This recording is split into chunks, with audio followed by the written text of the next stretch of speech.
আসক্তির শেষ বেলায় তুমি সূচনা পর্ব। নিজের স্বামীকে হাসপাতালের বেডে রেখে আজ আমি আমার প্রাক্তন প্রেমিকের বাড়িতে। ভাবছেন হয়তো নিজের স্বামীকে ফেলে প্রাক্তন প্রেমিকের কাছে কি করতে এসেছি। তবে বলি, তার কাছে রক্ষিতা হিসেবেই আসা আমার। আমার প্রাক্তন প্রেমিকের নাম অয়ন চৌধুরী। বিশিষ্ট বিজনেসম্যান অয়ন চৌধুরীর সাথে আমার 5 বছরের ভালোবাসার সম্পর্ক ছিল। যখন অয়ন আর আমার মাঝে প্রেমের সম্পর্ক ছিল, তখন অয়নের নামের পাশে বিজনেসম্যান এর উপাধিটা ছিল না। তার সম্পূর্ণ পৃথিবীটাই ছিলাম আমি। কিন্তু দিন শেষে তখন ভালোবাসা পূর্ণতা পেতে চাইল। ঠিক তখনই আমি তার সাথে প্রতারণা করি। হ্যাঁ, প্রতারণা করি তার সাথে। যখন আমার উচিত ছিল নিজের প্রিয়জনের হাতটা শক্ত করে জড়িয়ে ধরে সকল বাধাকে অতিক্রম করা, ঠিক তখন আমি আমার পরিবারের কথা ভেবে তার সাথে প্রতারণা করি। ফিরিয়ে দেই তাকে শূন্য হাতে। তার পবিত্র ভালোবাসাকে তুচ্ছ তাচ্ছিল্য করে আমি আমার জীবন নতুন কারোর সাথে সাজিয়ে নিই। বিয়ে 2 দিন পর আমার স্বামীর দুর্ঘটনায় শিকার হয় আর কোমায় চলে যায়। তার চিকিৎসার জন্য আমি অনেক চেষ্টা করেছি। দীর্ঘ 1 বছর তার চিকিৎসার খরচ চালিয়ে আজ আমি নিঃস্ব। তাই নিজেকে অয়ন চৌধুরীর কাছে বিক্রি করে দিই শুধুমাত্র আমার স্বামীর চিকিৎসার জন্য। অধরা কথাগুলো অয়নের ছবির দিকে তাকিয়ে ভাবতে লাগলো। আজ কেন জানি বারবার তার অতীতের কথা মনে পড়ছে। অতীতের সেই দিনগুলোর কথা মনে পড়তেই অধরার ঠোঁটের কোণে হয়তো মৃদু হাসির রেখা উদয় হয় ঠিক। তবে শেষ বেলায় সেই হাসি কান্নায় রূপ নেয়। অধরার ভাবনা ডায়েরির পাতার চোখে বোলাতেই হঠাৎ কারোর পায়ের বুট জুতোর শব্দে অধরার কানে ভেসে আসে। অধরা দ্রুত নিজের চোখের কোণা থেকে নোনা জলের বিন্দুটা মুছে নিয়ে সোফা থেকে উঠে পড়ল। অয়ন এসেছে হয়তো।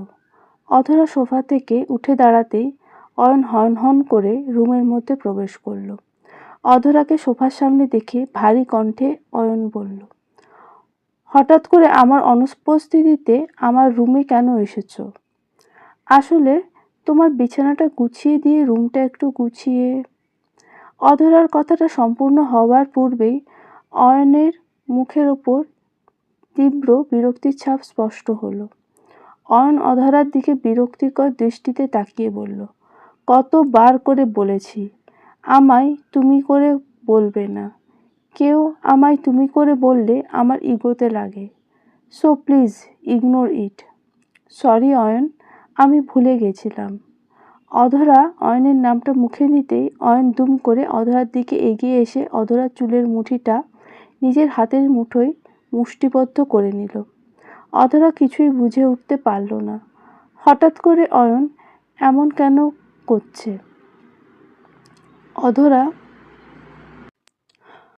অয়নের চোখের দিকে তাকাতেই অয়ন অধরার ঠোঁটের কাছে নিজের ঠোঁট এগিয়ে নিয়ে এসে রাগে গজগজ করতে করতে অধরাকে উদ্দেশ্য করে বলল, তোমার মতো একটা রক্ষিতার মুখে আমি আমার নামটা শুনতে চাই না।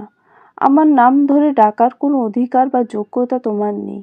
অয়ন, ভুল হয়ে গেছে, প্লিজ ক্ষমা করে দিন স্যার। আমি বুঝতে পারিনি একটা রক্ষিতার অধিকার সীমাবদ্ধ, তাই ভুল করে ফেলেছি। দয়া করে এই রক্ষিতাকে ক্ষমা করে দিন। অধরার মুখে রক্ষিতা শব্দটা শুনে অয়ন দুম করে অধরার চুলগুলো ছেড়ে দিল। অধরার দিক থেকে মুখ ঘুরিয়ে নিয়ে অয়ন অন্যদিকে তাকিয়ে থাকলো। হঠাৎ করেই বুকের মাঝখানে অয়নের তীব্র যন্ত্রণার সৃষ্টি হলো। অধরা তো কোনো ভুল কথা বলেনি। অধরা তো আমার রক্ষিতা। ওকে টাকা দিয়ে ক্রয় করে নিয়ে এসেছি আমি। তবে কেন ওর মুখ থেকে এই শব্দটা শুনেই আমার বুকটা কেঁপে উঠল? তবে কি ওর প্রতি সেই আগের ভালোবাসাটা এখনো বেঁচে আছে? না, থাকতে পারে না। একটা প্রতারককে কখনো ভালোবাসতে নেই।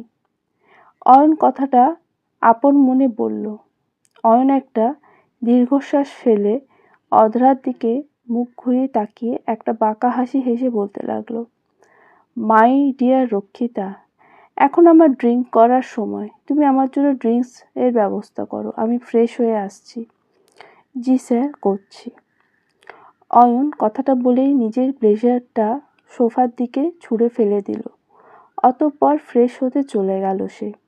অয়ন চলে যেতেই অধরা অয়নের ব্লেজারটা হাতে তুলে নিয়ে ব্লেজারটার দিকে তাকিয়ে অশ্রুসিক্ত কণ্ঠে বলতে লাগলো, তুমি আমার সেই অয়ন যে আমার মুখে একটা বাজে কথা শুনলে আমার উপর রাগ দেখাতে, আর আজ সেই মানুষটাই নিজে আমায় রাস্তার মেয়ের সাথে তুলনা করছে। না, তুমি আমার সেই অয়ন হতে পারো না। তুমি অয়নের মুখোশ পরা একটা ভিন্ন মানুষ। অয়ন ফ্রেশ হয়ে এসে দেখলো টেবিলের উপর সবকিছু গুছিয়ে রাখা। অধরা রুমের এক পাশে নিশ্চুপ হয়ে দাঁড়িয়ে আছে। অয়ন অধরার দিকে কোনো প্রকার ভ্রুক্ষেপ না দেখিয়ে সোফায় গিয়ে বসলো। অতঃপর একটা ড্রিঙ্কসের প্যাক তৈরি করে গলায় ঢেলে দিল। আজ অয়নের ড্রিঙ্কস করে একটুও ভালো লাগছে না, কারণ পরপর 3 থেকে 4 প্যাক গ্রাম ঢালার পরও আজ কেন যেন নেশা হচ্ছে না তার। অয়ন মদের বোতলটা ঝাঁকুনি দিয়ে পুরোটা ঘটঘট করে গিলে নিল। কাছ থেকে মৃদু কণ্ঠে অয়নকে উদ্দেশ্য করে বলতে লাগলো, বাহ, আজকাল দেখি মদেরও নেশায় আসক্ত হয়ে পড়েছ। অধরার কথার বিপরীতে বাঁকা হাসি দিয়ে অয়ন বলল, কিছু বিশ্বাসঘাতক ভালোবাসার প্রতিশ্রুতি দিয়ে অনেকটা স্বপ্ন দেখানোর পরও শেষ সময়ে এসে পথ বদলে নেয়। অথচ এই মদটাকে দেখো, বড় বড় অক্ষরে লিখেই দিয়েছে মদ্যপান মৃত্যুর কারণ। আর দিন শেষে ঠিক তাই হয়, মৃত্যু। তবুও মানুষ এটাকেই প্রাণ করে কেন জানো? দিন শেষে এটা ঠকাবে না। এমনভাবে নিজের জীবন নষ্ট করে দিয়ে কি মজা পাচ্ছ? নষ্ট করছি না, অভ্যাস করছি। কিছু মানুষের নিখুঁত অভিনয়ের কাছে এটা সামান্য। অধরা আর কোনো কথা বলল না, নিশ্চুপ হয়ে নিজের চোখের জল মাটিতে ফেলছে। অধরা আজ নিজের কাছেই নিজের ছোট হয়ে গেছে। সে শুধু একটা ছেলের ভালোবাসাকে নয়, বরং তার জীবনটাকে পাল্টে দিয়েছে। অয়ন ড্রিঙ্কস শেষ করে সোফা থেকে উঠে পড়ল। সামান্য টলছে অয়ন। নিজের বিছানার দিকেও ঠিকমতো এগিয়ে যেতে পারছে না সে। অধরা অয়নের দিকে দৌড়ে গিয়ে এসে অয়নকে ধরল, যাতে করে অয়ন বিছানায় যেতে পারে। অয়ন এক ঝটকায় অধরার হাত নিজের শরীর থেকে সরিয়ে দিয়ে অধরাকে উদ্দেশ্য করে ভীষণ কর্কশ কণ্ঠে বলতে লাগলো, আর কখনো আমায় স্পর্শ করার ভুলটা করবে না। আমি নিজের পথ নিজে একা চলতে পারি, আমার কারোর সাহায্য লাগবে না। অধরা আর কি করবে, অয়নের কাঁধের উপর থেকে হাত সরিয়ে নিয়ে দাঁড়িয়ে থাকলো। অয়ন নেশায় বুঁদ হয়ে বিছানায় পড়তেই চোখ বন্ধ করে ফেলল। অধরা যেই পাপ করেছে তার কোনো ক্ষমা হয় না। অধরা অয়নের পা স্পর্শ করে অনেক কান্নাকাটি করল। বারবার অধরার মনে হচ্ছে আজ অধরার এই অবস্থার জন্য সে নিজেই দায়ী। অধরা কান্না করতে করতে কখন ঘুমিয়ে পড়েছে তার মনে নেই। সকাল হতেই অধরার ঘুম ভেঙে যায়। অধরা চোখ মেলতেই ভীষণ অবাক হয়ে যায়। অধরা দেখতে পায় অধরা চোখ মেলতেই ভীষণ অবাক হয়ে যায়। অধরা দেখতে পায় অয়ন তার ভীষণ কাছাকাছি চলে এসেছে। অয়নের নিঃশ্বাসের শব্দ অধরার কানের উপর এসে পড়ছে। অধরা আনমনে অয়নের ঘুমন্ত চেহারাটার দিকে তাকিয়ে আছে। কি অপূর্ব সুন্দর লাগছে অয়নকে। একদম নিষ্পাপ শিশুর ন্যায় নিদ্রায় আচ্ছন্ন হয়ে আছে অয়ন। অয়নকে এতটা কাছ থেকে দেখেছে অধরা, তাও প্রায় অনেক বছর হলো। আজ অয়নকে নিজের খুব কাছে পেয়েও তাকে স্পর্শ করার অধিকারটুকুও নেই। বাধা পড়ে আছে অধরা কিছু বাধা নিয়মে। অধরা অয়নের মুখের দিকে তাকিয়ে মুচকি হাসি দিল। জানলার পর্দার আড়াল থেকে সূর্যের প্রথম কিরণ এসে সরাসরি পড়ছে অয়নের মুখের ওপর। সিল্কি লম্বা চুলগুলো এলোমেলোভাবে উড়ে এসে পড়েছে অয়নের মুখের ওপর। গোলাপি রঙের ঠোঁট জোড়া একদম শুকনো হয়ে আছে তার। অধরা নিজের দৃষ্টি যেন অয়নের দিক থেকে ফেরাতে পারছে না। আপন মনে ইচ্ছা করছে অয়নের গালের ওপর নিজের হাত রেখে আলতো করে অয়নের ঠোঁটকে স্পর্শ করতে। অধরা অয়নকে নিয়ে কাটানো কিছু অতীতের মধুময় স্মৃতির কথা কল্পনা করতেই কিছু একটা ভেবে অয়নের পাশ থেকে উঠে পড়ল সে। বিছানা থেকে নেমে অধরা জানলার পর্দাটা টেনে দিয়ে ফ্রেশ হতে চলে যায়। ফ্রেশ হয়ে অধরা সোজা চলে যায় অয়নের জন্য নাস্তা তৈরি করতে। রান্নাঘরের দিকে পা বাড়াতে অয়নের আম্মু ভীষণ কর্কশ কণ্ঠে পেছন থেকে অধরাকে উদ্দেশ্য করে বলতে লাগলো, এই মেয়ে, কোথায় যাচ্ছ তুমি? তোমাকে না বারণ করেছি রান্নাঘরে যেতে না? কথা কি কানে যায় না তোমার? অধরা পেছন ফিরে তাকিয়ে মলিন কণ্ঠে অয়নের আম্মুর উদ্দেশ্যে বলল, অয়ন স্যারের জন্য রান্না করতে যাচ্ছি আন্টি। আর আপনি আমায় বারবার রান্নাঘরে যেতে বারণ করেন কেন? আমি কি কিছু ভুল করেছি? ভুল? তোমার কি কখনো ভুল হতে পারে? তোমায় যে বাবা মা এই দুনিয়াতে নিয়ে এসেছেন তারাই ভুল করেছে, তুমি করনি। বেরিয়ে যাও আমার চোখের সামনে থেকে। তোমাকে দেখলে আমার মাথাটা গরম হয়ে যায়, অপায়া মেয়ে একটা। অয়নের আম্মুর বলা কথাটা এসে সজোরে যেন অধরার কলিজাকে আঘাত করল। ওনার কথার আঘাতে অধরার কলিজাটা ছিঁড়ে দুভাগ হয়ে যাবার নেয়। অধরা নিজের চোখের জলকে আড়াল করে মাথা নিচু করে রান্নাঘরের সামনে থেকে চলে আসে অয়নের রুমে। বাড়ির কেউ অধরাকে দু চোখে সহ্য করতে পারে না, আর পারবেই বা কেন? অয়নের পরিবারের প্রত্যেকটা মানুষ অয়নকে বদলে যেতে দেখেছে নিজের চোখে। দিনের পর দিন অয়নের কষ্টগুলো তাদের চোখের সামনে দিয়ে গেছে। অধরা এই বাড়িতে এসেছে শুধুমাত্র অয়নের জন্য। তা না হলে অধরার এ বাড়িতে এক মিনিটও থাকতে পারত না। অয়ন ফ্রেশ হয়ে এসে রেডি হচ্ছে। অধরা রুমে ঢুকতে অয়ন অধরাকে দেখতে পেল। অয়ন অধরাকে উদ্দেশ্য করে বলল, সকাল সকাল মন খারাপ করে আমার রুমে আসার কি প্রয়োজন ছিল? দিলে তো মুডটা নষ্ট করে। অয়নের কথার বিপরীতে অধরা কোনো উত্তর দিল না, নিশ্চুপ হয়ে মাথা নিচু করে দাঁড়িয়ে আছে। অয়ন অধরাকে নিশ্চুপ দেখে আবারও বলতে লাগলো, কি হলো? কথা বলছো না কেন? কি কথা বলবো? এ বাড়ির প্রত্যেকটা লোক আমার সাথে বাজে ব্যবহার করে। কথায় কথায় তারা আমায় কষ্ট দেয়। এইসব সহ্য হচ্ছে না আমার। হা হা হা, তাই নাকি? তুমি কি ভেবেছ আমার রক্ষিতা করে তোমায় এই বাড়িতে এমনি এমনি নিয়ে এসেছি? তোমার মতো একটা প্রতারক মেয়ের সাথে যতটাই বাজে ব্যবহার করা হোক না কেন, তা বড্ড কম হয়ে যায়। ও তাই তো। রক্ষিতা মেয়ের তো মন থাকতে নেই, তাদের কষ্ট পেতে হয় না, শুধুমাত্র মানুষকে খুশি করাই তাদের কাজ। একদম ঠিক বলেছ, এটাই তোমার কাজ। অয়ন কথাটা বলতেই হনহন করে অধরার সামনে দিয়ে বেরিয়ে যেতে নিতেই অধরা আবারও পিছন থেকে অয়নকে উদ্দেশ্য করে শক্ত গলায় বলল, স্যার, আজ আমার টাকা লাগবে। আমার স্বামীর হসপিটাল বিল দিতে হবে আজ। ও, ওকে, আমার অফিসে চলে এসো, চেক সাইন করে রাখবো। ঘটা করে এখন অফিসেও নিয়ে যাবেন। রক্ষিতা মেয়েদের কি অফিসে গিয়েও সেবা করতে হয় নাকি? শ্যাট আপ, এসব ফালতু কথা বলে আমার মাথা গরম করবে না। যেটা বলা হয়েছে তাই করবে। অয়ন কথাটা শেষ করতেই বেরিয়ে যায়। অধরা অয়নের চলে যাওয়ার দিকে অপলক দৃষ্টিতে তাকিয়ে থাকে। আজকের এই দিনে গুলোর জন্য অধরা নিজেই দায়ী। বিকেলের একটু আগে অধরা অয়নের অফিসে চলে যায়। অয়ন অফিসে ছিল না, তবে ম্যানেজারের কাছে চেক সাইন করে গেছে অয়ন। অধরা চেক নিয়ে ব্যাংকে চলে যায় আর টাকা নিয়ে সোজা হাসপাতালে। হাসপাতালে এসে রিসেপশনে টাকা জমা করে দিয়ে অধরা রোহানের কেবিনে চলে আসে। রোহানের জন্য কিছু ফল নিয়ে অধরা কেবিনে আসতেই দেখতে পায় রোহান বিছানায় শুয়ে আছে নিশ্চুপ হয়ে।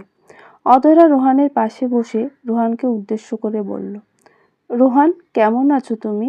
শরীরটা এখন কেমন? অধরার কথার বিপরীতে রোহান বাঁকা হাসি দিয়ে বলল, আছি তো ভালোই, তোমার কি অবস্থা? আমি আর কি করে ভালো থাকি বলো, তুমি অসুস্থ। যেদিন তুমি সুস্থ হয়ে যাবে সেই দিন আমি ভালো থাকবো, তাই নাকি? তোমার এক্স বয়ফ্রেন্ডের সাথে তো এখন অবাধ মেলামেশা করতে পারো, তবে কেন ভালো নেই তুমি? রোহানের কথাটা শুনে অধরার মনে হচ্ছে আকাশ থেকে পড়ল। নিজের কানকে বিশ্বাস করতে কষ্ট হচ্ছে অধরার। রোহানের জন্য আজ অধরা নিজের প্রাক্তন প্রেমিকের বাড়িতে রক্ষিতার উপাধি নিয়ে আছে। তা তো নিজের প্রয়োজনে নয়, বরং এই হাসপাতালের বেডে শুয়ে থাকা রোহানের জন্য।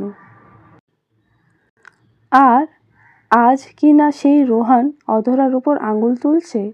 অধরা রোহানকে উদ্দেশ্য করে বলল, রোহান, আমি তোমার জন্য এত কিছু করছি, আর সেই তুমি কি না আজ আমায় এই কথাটা বলতে পারলে? তোমার হাসপাতালের বিলের টাকা পরিশোধ করে তোমার চিকিৎসা চালানোর জন্য আমি অন্যের বাড়িতে স্ত্রীর মতো পড়ে আছি, আর তুমি কি না? চুপ করো একদম। আমি কখনো বলেছি তোমায় আমার জন্য দেহ ব্যবসা করে টাকা দিয়ে এসো? আমি বেঁচে থাকলে থাকতাম, আর মরে গেলে গেলাম। তোমায় কেন নিজের শরীরকে বিলিয়ে দিয়ে টাকা আনতে হলো? উত্তর আছে কোনো? রোহানের কথা শুনে অধরা ভীষণ অবাক হয়ে যায়। রোহান তবে এতদিন তাকে নিয়ে এইসব ভেবে আসছে? আজ পর্যন্ত তো অয়ন তাকে স্পর্শও করে দেখেনি, নামমাত্র রক্ষিতা করে রেখেছে, এর থেকে বেশি কিছু নয়। অধরা রোহানকে কি বলবে ভেবে পাচ্ছে না। বাকশক্তি আজ মনে হচ্ছে তার হারিয়ে গেছে। রোহান অধরাকে নীরব দেখে তাচ্ছিল্যকর একটা হাসি দিয়ে বলতে লাগলো, আমার জন্য ফল নিয়ে এসেছো? এটা কি গতকাল রাতে তোমার এক্স বয়ফ্রেন্ডকে খুশি করে পেয়েছো? এই পাপের খাবার আমার গলা দিয়ে নামবে না।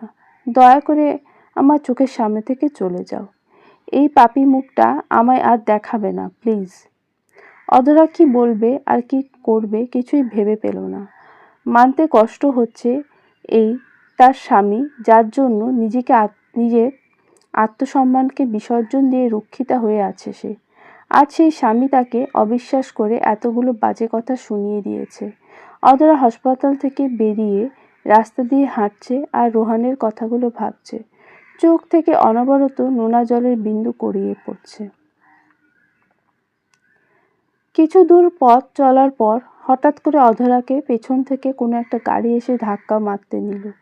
তবে সৌভাগ্যক্রমে অধরার শরীরের সাথে গাড়ির কোনো অংশ লাগেনি। গাড়িটা বৈদ্যুতিক খুঁটির সাথে ধাক্কা লাগলো। গাড়িটা থেমেই অধরা গাড়ির দিকে তাকায়। আনমনে অধরা বলতে লাগলো, খুব কি ক্ষতি হয়ে যেত যদি এই গাড়িটা এসে আমার ওপর দিয়ে চলে যেত? আমি একদম মুক্তি পেয়ে যেতাম, আর কোনো পিছুটান আমায় পিছু করতো না। অধরা গাড়ির দিকে তাকিয়ে কথাটা ভাবছিল।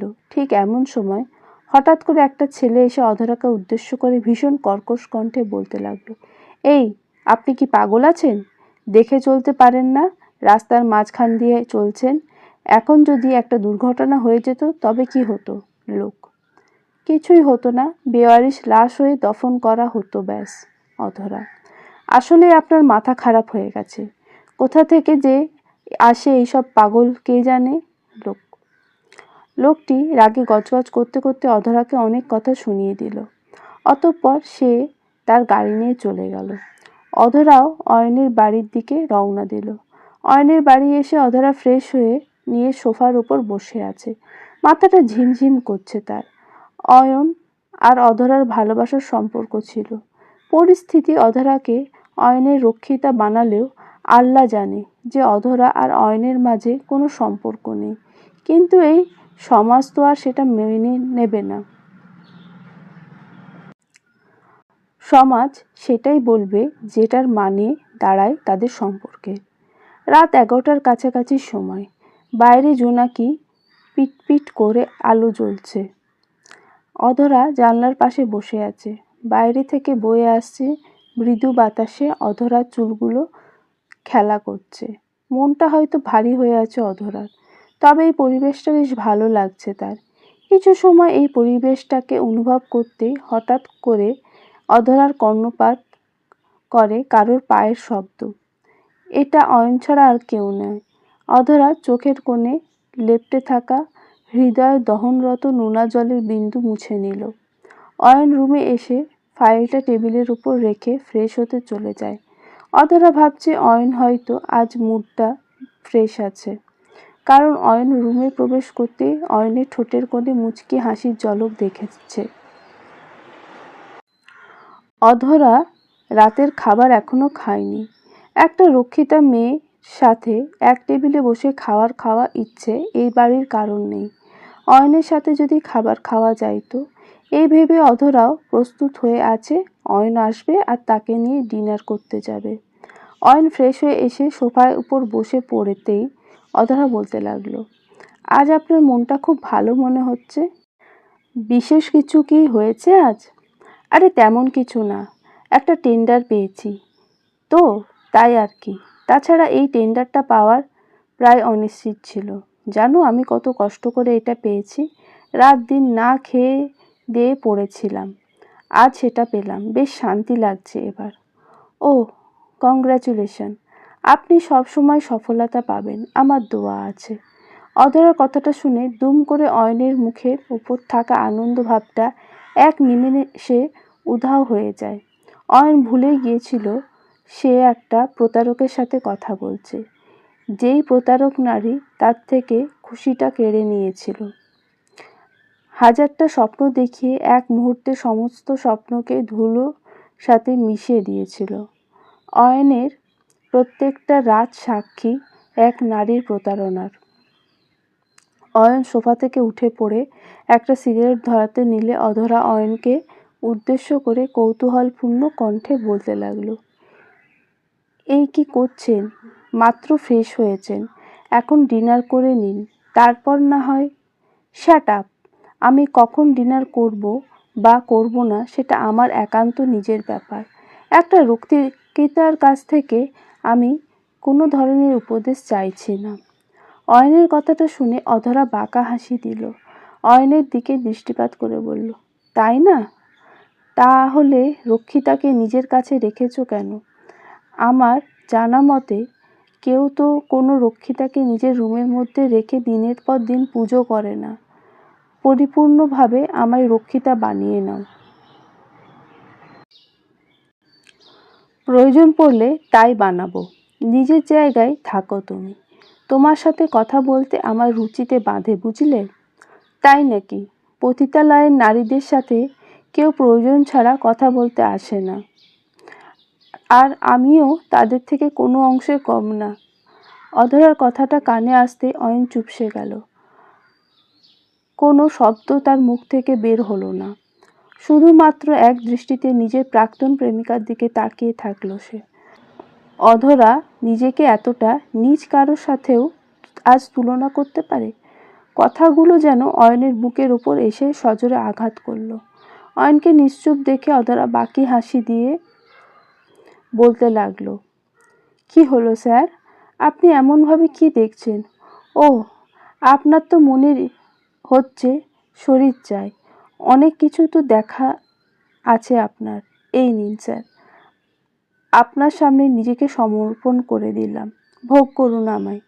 কথাটা বলা শেষ করার পূর্বে অধরা নিজের কাঁধের ওপর শাড়ির আঁচলটা মাটিতে ফেলে দিল। শাড়ির আঁচলটা মাটিতে পড়তেই অয়নের সামনে অধরার বুক উন্মুক্ত হলো। অয়ন এখনো নিশ্চুপ হয়ে দাঁড়িয়ে আছে, হাত পা যেন অসাড় হয়ে আছে তার। অয়নকে ঠায় দাঁড়িয়ে থাকতে দেখে অধরা এক টানে নিজের শাড়ি সম্পূর্ণ খুলে ফেলল। অয়নের সামনে এখন অধরার পরনে শুধু একটা ব্লাউজ আর পেটিকোট ছাড়া কিছুই নেই। অয়ন এই দৃশ্যটা দেখার জন্য মোটেও প্রস্তুত ছিল না। অধরার দিক থেকে মুখ ফিরিয়ে বিপরীত দিকে মুখ করে দাঁড়ালো অয়ন। শরীরের মধ্যে থাকা সমস্ত রক্ত যেন বেশি দ্রুত গতিতে ওঠানামা করছে তার। অধরা অয়নের কাছে এগিয়ে এসে বলতে লাগলো, অন্যদিকে মুখ করে আছেন কেন স্যার? এই রক্ষিতা নারীকে কি আপনার পছন্দ হয়নি? কোন দিক থেকে পছন্দ হয়নি? ভালো করে দেখুন না আমায়, প্লিজ। আপনার খুব পছন্দ হবে, একটু দেখুন। অধরা, প্লিজ স্টপ ইট। প্লিজ বন্ধ করো এই সব, আমার মাথা কাজ করছে না, প্লিজ। বন্ধ করব মানে? কি বন্ধ করব? আজ তো কিছুই বন্ধ হবে না স্যার। আমি নিজের সবটা দিয়ে আজ আপনাকে খুশি করব। রক্ষিতাদের কাজ তো এটাই। অধরা, আমি আর পাচ্ছি না, প্লিজ। অধরার চোখ থেকে নোনা জল গড়িয়ে পড়ছে। অয়নের দিকে যতবার অধরা এগিয়ে আসছে, অয়ন ততবার নিজের মুখ ফিরিয়ে নিচ্ছে। অধরা আর নিজেকে সামলাতে পারল না। দুম করে অয়নের শার্টের কলার চেপে ধরল সে। অয়নের শার্টের কলার চেপে ধরে অধরা অয়নকে উদ্দেশ্য করে দাঁতে দাঁত চেপে ফিস ফিস করে বলতে লাগলো, কেন পাচ্ছ না? রক্ষিতা করে যখন নিজের বাড়িতে রেখেছ, তখন এই রক্ষিতার সাথে সেই সব কাজ তোমায় করতেই হবে। যদি না করার হয় তবে কেন রেখেছ আমায়? অধরা, আমি সত্যি বলছি, খুব খারাপ হবে এখন। হোক খারাপ, আমি সেটাই চাই। নিজেকে বিলিয়ে দিয়েছি তোমার কাছে, এখন আমায় ভোগ করো তুমি। অধরার কথাটা শেষ হবার সাথে সাথে অয়ন অধরাকে খানিকটা অবাক করে দিল। অয়ন অধরাকে নিজের বুক থেকে এক ঝটকায় সরিয়ে নিয়ে সজোরে অধরার গালে একটা থাপ্পড় বসিয়ে দিল। থাপ্পড়টা বেশ জোরে হওয়ার কারণে অধরা অয়নের থেকে খানিকটা দূরে গিয়ে ছিটকে পড়ল। অধরা গালের উপর হাত রেখে মাথা নিচু করে আছে। অয়নের চোখ জোড়া রক্তবর্ণ ধারণ করেছে। এখনই হয়তো অয়নের চোখ থেকে রক্ত বেরিয়ে যাবে। অয়ন অধরাকে উদ্দেশ্য করে ভারী কণ্ঠে বলতে লাগলো, আমি নিজের জেদ পূরণ করার জন্য তোমায় এই বাড়িতে নিয়ে এসেছি। তোমার সাথে কোনো প্রকার সম্পর্কে জড়ানোর বিন্দুমাত্র ইচ্ছে আমার নেই। কথাটা মাথায় ঢুকিয়ে নিও। তাই না? তবে কী কারণে আমায় এখানে নিজের কাছে রেখেছেন? আমি বাধ্য হয়ে আপনার এখানে আছি। আপনার আর আমার মাঝে কোনো সম্পর্ক না থাকার পরেও আমি রক্ষিতার উপাধি নিয়ে বেঁচে আছি। নিজের স্বামী পর্যন্ত আমায় আপনার রক্ষিতা বলে জানে। তো তুমি যা সবাই তো ঠিক তাই জানবে। আর আমি তো এটাই চেয়েছি, তোমার স্বামীও তোমায় একটা রাস্তার মেয়ের সাথে তুলনা করুক, আর তুমি তিলে তিলে কষ্ট পেতে পেতে আমার সামনে মারা যাও। তাই একেবারে মেরে ফেলুন না। বিশ্বাস করুন, এই জীবনটা নিয়ে আমি হাঁপিয়ে উঠেছি। আমি আর পাচ্ছি না এসব সহ্য করতে। মরে যেতে ইচ্ছে করে বারবার। তোমাকে এত সহজ মৃত্যু তো আমি হতে দেব না অধরা। তোমাকে ঠিক ততটাই কষ্ট ভোগ করতে হবে যতটা কষ্ট আমি দিনের পর দিন সহ্য করেছি। তোমার ঠিক ততটাই চোখের জল ফেলতে হবে যতটা কান্না আমি করেছি। এতটা সহজে তোমার মুক্তি নেই। আমি কি করতাম বলতে পারো? একদিকে আমার মা বাবা আর অন্যদিকে তুমি। আমি কি করে নিজের মা বাবাকে ছেড়ে দেব? যারা আমায় এই পৃথিবীতে এনেছে তাদেরকে আমি ধোঁকা দেব কেমন করে? বলে দাও তুমি। বাবা মা? কোন বাবা মার কথা বলছো তুমি? যারা নিজের স্বার্থ ছাড়া আর কিছুই বোঝে না, ওই বাবা মায়ের কথা বলছো? যারা নিজের মেয়ের খারাপ সময় তোমার দিক থেকে মুখ ফিরিয়ে নিয়েছে, তোমাকে অন্যের বাড়িতে রক্ষিতা বানিয়েছে, তাদের জন্য তুমি আমায়? আসলে কি বলো তো, এই ভালোবাসাটা আমার জন্য তোমার ছিল না। তাই তো ওই দিন কুকুরের মতো ফিরিয়ে দিয়েছিলে আমায়। আর আজ নিয়তি তোমায় এখানে টেনে নিয়ে এসেছে। আমি চাইলে তোমার সাথে এর থেকেও খারাপ কিছু করতে পারি, তবে ইচ্ছে নেই। তোমার কাছে তোমার পরিবার যতটা গুরুত্বপূর্ণ, ঠিক আমার কাছেও আমার পরিবার ততটাই গুরুত্বপূর্ণ। আমাকে নিয়ে যা ইচ্ছা হয় বলতে পারো, তবে আমার পরিবারকে নিয়ে নয়। হা হা, ফানি গার্ল তুমি। পরিবার তখনই গুরুত্ব পায় যখন আমাদের জন্য তারা ত্যাগ করতে পারে। পরিবার তখনই মূল্য পায় যখন ভালো বিজনেস আর টাকাওয়ালা অমানুষের সাথে নয়, একটা সাধারণ লোকের সাথে সুখী দেখতে চায়। আসছে পরিবারের ঢোল পিটতে। অয়ন কথা বলতেই অধরাকে ধাক্কা দিয়ে নিজের সামনে থেকে সরিয়ে দিল। আমাদের সমাজে এমন অনেক গল্প শোনা যায় যে পিতামাতা উচ্চ ডিগ্রিধারী সরকারি চাকরিজীবী অমানুষের সাথে মেয়ের সুখের কথা চিন্তা করে বিয়ে দেওয়ার পর সেই অমানুষটার হাতে তাদের মেয়ের জীবনের সমস্ত সুখ খুন হবার মাধ্যমে পরিণতি পায়। আজকাল এর কারণও বাবা মাও বটে। সন্তানের প্রকৃত সুখ টাকায় নয়, প্রকৃত মানুষের মাঝে থাকে। এই ছোট্ট কথাটা সচরাচর বুঝতে পারে না। আর যখন বুঝতে পারে তখন অনেক দেরি হয়ে যায়। অয়ন ব্যালকনির প্রান্তে এসে একটা সিগারেট ধরালো। চোখ থেকে অপ্রত্যাশিতভাবে অনেকদিন পর নোনা জল ছাপ উকি দিয়ে দিচ্ছে তার। অয়ন আজ আর এই নোনা জলটুকুকে কোনো বাধা দিচ্ছে না। ঝরে যাক হৃদয়ে থাকা কিছু অব্যক্ত ভালোবাসার কষ্ট। নিজেকে হালকা করে আবার রিচার্জ করতে হবে, কারণ এই সমাজে মানুষের থেকে অমানুষের দাম সর্বোচ্চ। ভোরের আলো ফুটতেই অয়ন সোফার উপর থেকে উঠে পড়ল। গতকাল রাতে এই ব্যালকনিতেই রাত্রিযাপন করেছে সে। খোলা বিশাল আকাশের মাঝে নিঃসঙ্গ চাঁদকে দেখতে দেখতে কখন যে চোখের পাতা এক হয়ে গেছে মনে নেই তার। ফ্রেশ হয়ে অয়ন অফিসের জন্য তৈরি হয়ে নিল। রুমে ফিরে কোথাও অধরাকে দেখতে পেল না সে। অয়ন বাড়ি থেকে বেরিয়ে সোজা চলে যায় অফিসে। অফিসে এসে নিজের কেবিনে দরজার সামনে পৌঁছাতেই হঠাৎ করে অয়নের কেবিন থেকে কেউ একজন বেশ দ্রুত গতিতে ছুটে বেরিয়ে আসছিল। মেয়েটার অসাবধানতার কারণে কেবিন থেকে বেরিয়ে এসে অয়নকে একটা ধাক্কা মেরে দিল। অয়নের সাথে মেয়েটার ধাক্কা লাগতেই অয়ন মেয়েটাকে ধরে ফেলল। হুট করে অয়নের সামনে চলে আসায় অয়ন মেয়েটাকে আগে থেকে দেখতে পায়নি। মেয়েটি অয়নের দিকে তাকাতে ভয়ে চুপসে যায়।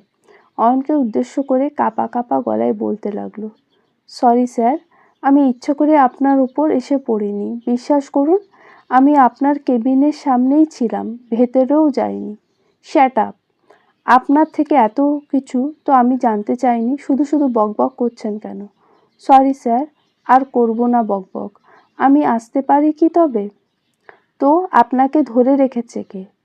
স্যার, মানে আপনার হাত আমার কোমরের উপর, তো কি করে যাই আমি? বুঝতে তো পারছেন। মেয়েটির কথা শুনে অয়ন চমকে উঠল। অয়ন মেয়েটির কোমরের দিকে তাকিয়ে দেখতে পেল সত্যি অয়নের হাত তার কোমর ধরে আছে। অয়ন খানিকটা ভ্যাবাচ্যাকা খেয়ে দ্রুত মেয়েটির কোমর ছেড়ে হাত সরিয়ে নিল। মেয়েটি অয়নের হাত থেকে ছাড়া পেতেই পা টিপে টিপে অয়নের সামনে দিয়ে চলে যেতে লাগলো। অয়ন পেছন থেকে মেয়েটিকে উদ্দেশ্য করে বলল, এই মিস, আপনার নামটা কি?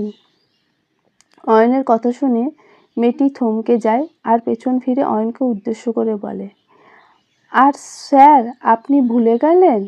আমি ঈশা, ওই যে নতুন জয়েন করলাম ইন্টারভিউ রুমে, যে আপনি আমার উপর রেগে গিয়েছিলেন বেশি কথা বলার জন্য, মনে পড়েছে কি? আরে আপনি আমার কথা কী করে ভুলতে পারেন? আমার কথা আজই অবধি কেউ কখনো ভুলতেই পারে না স্যার, কারণ আমি তো এক সাধারণ কেউ না, আমি একজন।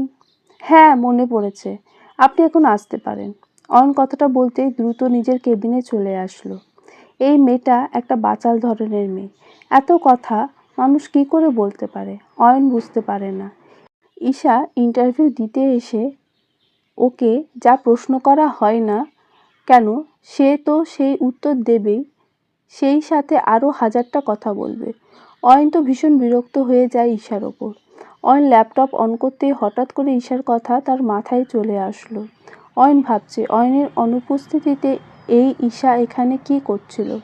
অয়ন কিছু সময় ঈশার কথা ভেবে অতঃপর নিজের কাজে মনোযোগ দিল। কিছু সময় কাজ করার পর দরজার উপর থেকে একজন শান্ত গলায় অয়নকে উদ্দেশ্য করে বলল, স্যার, আসতে পারি? মেলি কণ্ঠস্বরটা অয়নের কানে আসতে অয়ন খানিকটা চমকে যায়। অয়ন ল্যাপটপের দিক থেকে মুখটা তুলে দরজার দিকে তাকাতেই অয়নের ভ্রু কুঁচকে যায়। অয়ন দরজার উপরে তাকাতেই দেখতে পেল অধরা দাঁড়িয়ে আছে। হঠাৎ করে অধরাকে দেখে অয়নের মনের মধ্যে প্রশ্নের উদয় হলো। অধরা অয়নকে উদ্দেশ্য করে শান্ত গলায় বলল, স্যার, আসতে পারি? কী জন্য অফিসে এসেছো? কোনো বিশেষ প্রয়োজন? না, আসলে আমি কিছু বলতে এসেছি, যদি আপনি অনুমতি দিন তো। আরে, এত নাটক করার কি আছে? টাকা চাই, এটা মুখ ফুটে বলতে এত সংকোচ কেন? তোমার সাথে তো এই সম্পর্ক ছাড়া আর কি আছে? কত চাই বলো, আমি চেক সাইন করে দিচ্ছি। অয়নের কথা শুনে অধরা মাথাটা নিচু করে ফেলল। অয়ন অধরাকে বারবার চোখে আঙুল দিয়ে দেখিয়ে দিচ্ছে অধরার জায়গাটা, তবে অধরার এতে তেমন একটা কষ্ট হচ্ছে না। কারণ অধরা এই সব কথা শুনতে শুনতে অভ্যস্ত হয়ে পড়েছে। এখন আর অধরার গায়ে লাগে না অয়নের কথা। অধরা নিজের ঠোঁটের কোণে মিছক হাসির রেখা টেনে বলতে লাগলো, স্যার, আমি টাকার জন্য আসিনি, আমি আপনার সাথে একটু কথা বলার জন্য এসেছি। ও আচ্ছা, কিন্তু আমার তো তোমার সাথে কোনো কথা বলার ইচ্ছা নেই, আর না আছে সময়। আসতে পারো এখন। অপমান বোধ, আত্মসম্মান বোধ যাই বলুন না কেন, আজ আমার কোনোটাই নেই, কারণ নিজের শরীরের ওপর এখন রক্ষিতার উপাধি লেগে গেছে। স্যার, বাড়িতে আমাকে কোনো কাজ করতে দেওয়া হয় না। সারাদিন একটি রুমের মধ্যে বন্দি থাকি আমি, কারোর সাথে কথা বলারও উপায় নেই। তাই ভাবছি আপনার সাথে অফিসে যদি কোনো কাজ করি তবে আমার মনের মধ্যে একটু শান্তি। তুমি কি ভাবলে কি করে তুমি এখানে চাকরি করতে আসবে আর আমি তোমায় চাকরি দেব? চাকরি করার জন্য একটা যোগ্যতার প্রয়োজন, তোমার সেটা আছে? ওহ সরি, তোমার তো যোগ্যতার কোনো কমতি নেই, আমি তোমার কাছে অযোগ্য। এই অযোগ্য লোকের অফিসে কোনো যোগ্য লোকের ঠাঁই নেই। স্যার, আমি জানি আপনি এই কথাগুলো কেন বলছেন। স্যার, আপনার ঋণ শোধ করার একটাই মাত্র উপায়।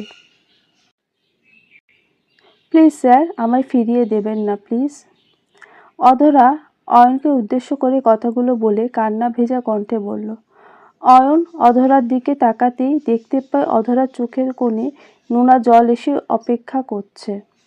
মুখে যতই কথা অয়ন বলতে পারুক না কেন, মন থেকে আজও অধরার চোখের জল, তার সেই পুরনো কষ্টটা বুকের মাঝে অনুভূত হয়। ভালোবাসা হয়তো এমনই হয়ে থাকে, প্রিয়জন যতই অপরাধ করুক না কেন দিন শেষে তাকে ক্ষমা করার কথা আলাদাভাবে বলতে হয় না, মন থেকে ক্ষমা হয়ে যায়। তবে অধরার করা অপরাধে কোনো ক্ষমা হয় না। অয়ন একটা দীর্ঘশ্বাস ফেলে অধরাকে কিছু বলতে যাবে, ঠিক এমন সময় কেবিনের মধ্যে হকচকিয়ে প্রবেশ করলো ঈশা। ঈশা কেবিনে এসে অয়নকে উদ্দেশ্য করে ন্যাকা কান্না করে বলতে লাগলো, স্যার, আমি শেষ। সরি, আপনার থেকে অনুমতি নিতে পারলাম না। স্যার, আমার অনেক সমস্যা হয়ে গেছে, এখন আমি কি করব বুঝতে পারছি না। আমার পক্ষে এই ওয়েট, আগে এটা বলুন, আপনার কি মাথার কোনো সমস্যা আছে? কি সমস্যা সেটা খুলে বলবেন তো? আর তাছাড়া আমি একটা কাজে বিজি, অনুমতি নেওয়ার মতো একটা ম্যানার থাকা উচিত। সরি স্যার, আসলে আজ আমি কাজ করতাম, তবে আমার সমস্যা শুরু হয়ে গেছে, তাই আমার ছুটির প্রয়োজন। প্লিজ স্যার, আপনি আমার ছুটিটা অ্যাপ্রুভ করে দিন প্লিজ। ছুটি চাই? কী কারণে? কারণ ছাড়া তো ছুটি দেওয়া যায় না। স্যার, এই সমস্যার কথা আপনাকে বলা যাবে না, আপনি বুঝতে পারবেন না। প্রতি মাসে এই সমস্যা আমার হয়। ও, বুঝতে পেরেছি। কতদিনের জন্য ছুটি প্রয়োজন? স্যার, আমার তো বেশি দিন না, জাস্ট 18 দিনের জন্য ছুটি লাগবে। হোয়াট? এসব কি বলছেন? প্রতি মাসের সমস্যার জন্য আপনার এত দিনের ছুটি লাগবে কেন? এটাই তো আপনি বুঝবেন না। প্লিজ দিয়ে দিন না ছুটি, আমার প্রতি মাসেই এমন হয়। অনেক জ্বালায় আছি আমি। আপনি তো পুরুষ মানুষ, আপনি এসব বুঝতে পারবেন না। দেখুন, এতদিনের ছুটি তো দেওয়া যাবে না, আর আপনি ছুটিতে থাকলে আপনার কাজ কে করবে? স্যার, আমার দিকটা একটু ভেবে দেখুন। আমি সত্যি বলছি, আমি ডক্টর দেখিয়ে নেব প্লিজ। ওকে, আপনি যান। সত্যি স্যার, আপনি মানুষ না, মহামানুষ আপনি। আপনার মতো বস আমি আমার লাইফে আর দুটো দেখিনি। আপনাকে কিছু বলার আগেই আপনি সব বুঝতে পেরে যান। আপনি মহান স্যার, মহান। হয়ে গেছে। কি হবে স্যার? আপনার ফালতু বকবক? না স্যার, আমার কথা একটাও ফালতু নয়। আপনি নিজেও জানেন না আপনি কতটা। Shut up! আর একটাও বেশি কথা যদি আপনি বলেন তো আপনাকে সারা জীবনের জন্য ছুটি দিয়ে দেব। Get out! কিন্তু স্যার, আমি আপনাকে বললাম না যেতে? Get out! জি স্যার। অয়নের ঝাড়ি খেয়ে ঈশা মুখটা ফ্যাকাশে করে কেবিন থেকে বেরিয়ে যায়। অয়ন মাথায় হাত দিয়ে আছে। পুরো অফিসের মধ্যে এই একটা বাচাল মেয়ে আছে যে মাথা খারাপ করে দেওয়ার জন্য যথেষ্ট।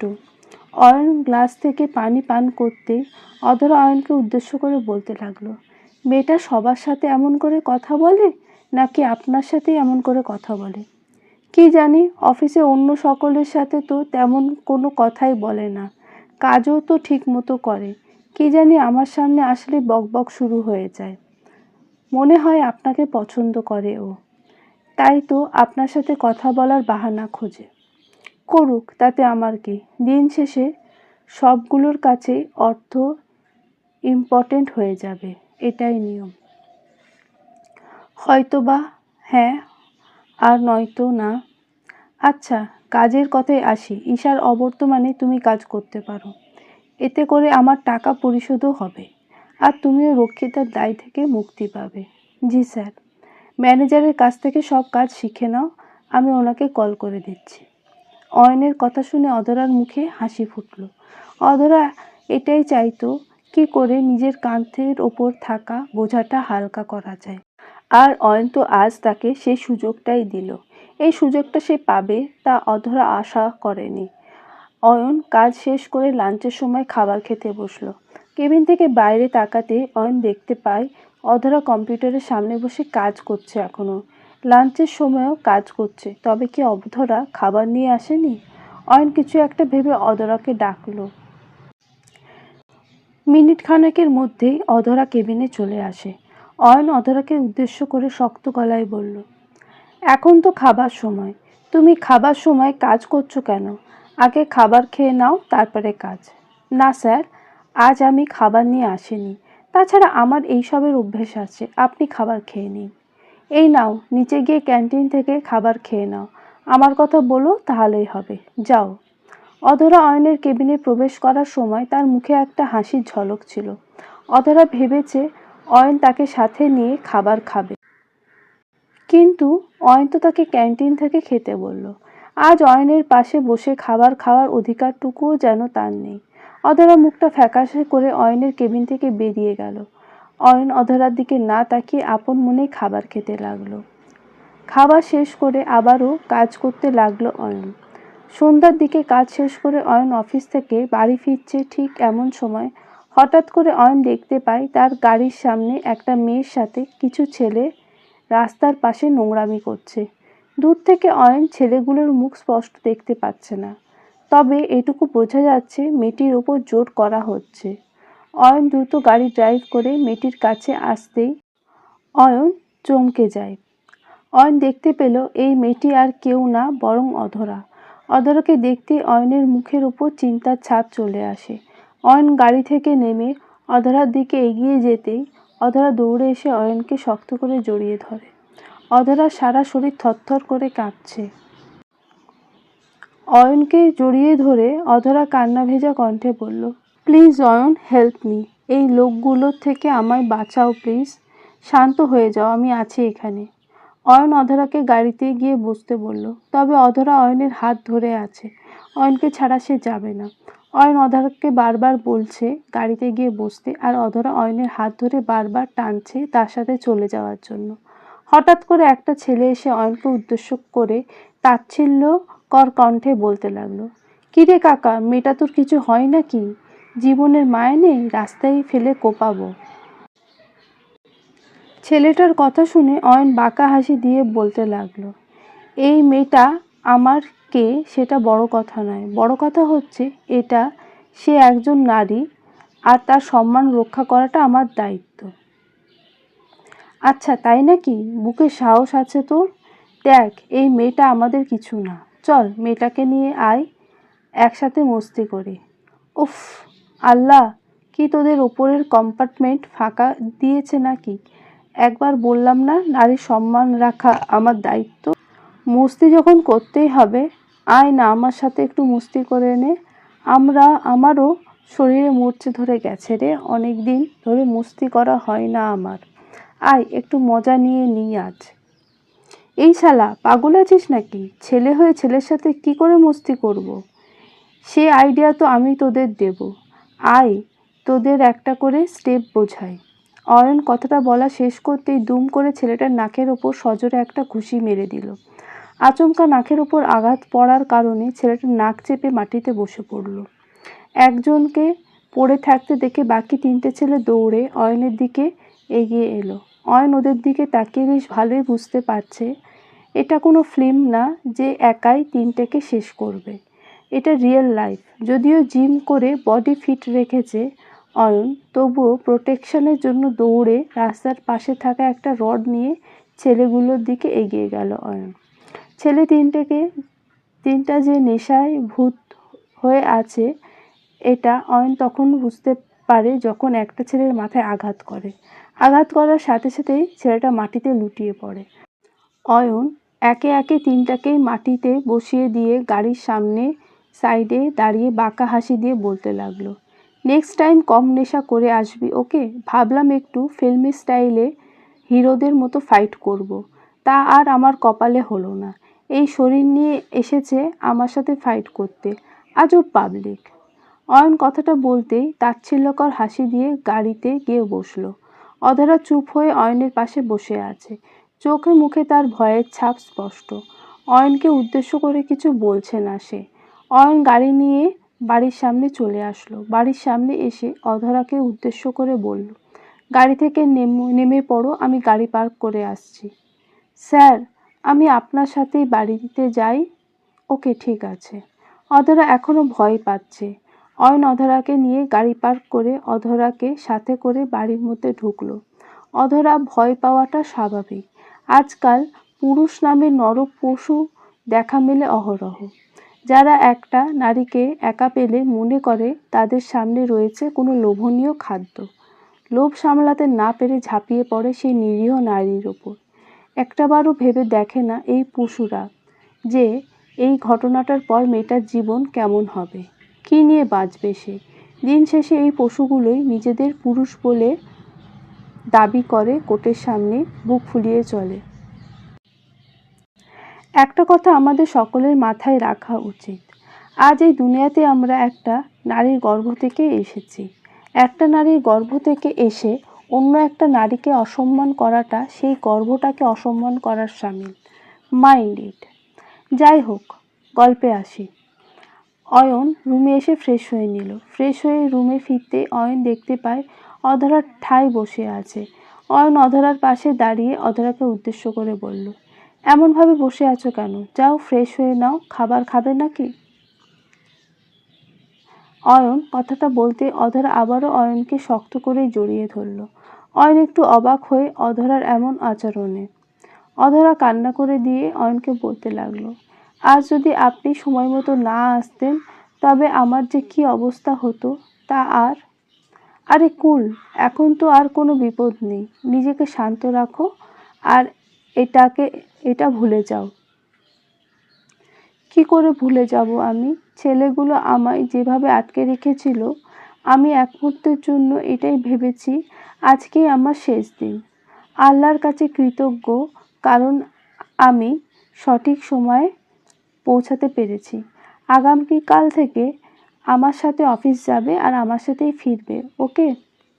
অয়নের কথা মতো অধরা হ্যাঁ সূচক মাথা নাড়ল। অতঃপর অয়ন আর অধরা একসাথে ডিনার শেষ করে ঘুমাতে চলে যায়।